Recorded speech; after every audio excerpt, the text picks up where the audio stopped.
can trust. Our top story tonight, the Peace Officer Standards and Training Commission, or POST, is presenting their findings from their investigation into an allegation involving training documents reportedly submitted by recently fired Irwin Police Chief Reagan Tilson. Thanks for joining us. I'm Sarah Diamond. Casey Marler has the night off. Tilson was fired in August after reportedly failing an alcohol test June 30th. In September, the Irwin Board of Mayor and Aldermen voted to uphold the decision to terminate Tilson after he filed an appeal.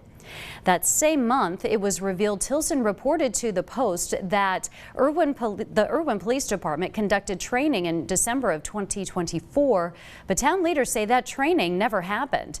News Channel 11's Ansley Daniel joins us in studio with findings from the group's investigation. Ansley?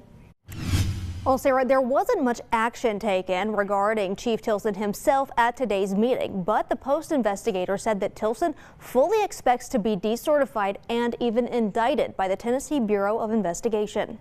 The only players that I was able to determine through my investigation was the Chief of Police, Tilson, and Captain Edwards are the only ones who knew that it was fraudulently obtained. Post launched an investigation into the Irwin Police Department for deficient in-service training requirements in 2024.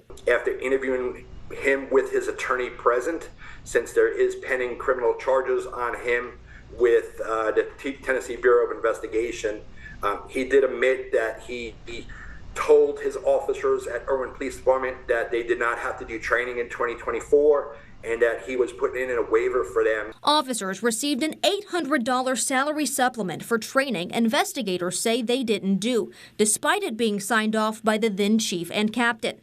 Talking with Edwards, I'm like, he told you to write down a fake score, and he's like, he just told me to fill out these sheets and put it in.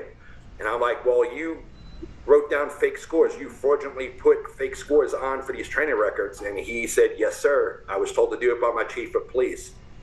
Post investigator Kevin Krieb says Tilson told the officers they didn't have to do training because of impacts from Hurricane Helene and that he was putting in a waiver for them. Tilson is unemployed with any law enforcement agency at this time. Last time I spoke to him was the end of September with his attorney, and he was weighing all his options at that time to see what he was going to be doing. He knows that a decertification may be coming down the pike, and he thinks he's going to be indicted by TBI. He just doesn't know when that will take place. The investigator suggested an informal hearing for Tilson and Edwards, and the committee agreed in a vote. They also voted for the officers who didn't know their names were on the documents to be kept in compliance with Post rules, and they tabled what to do about repayment of the money as other agencies are investigating. Now, we reached out to the town of Irwin, and leaders there say they are cooperating with the ongoing TBI and Post Commission investigations.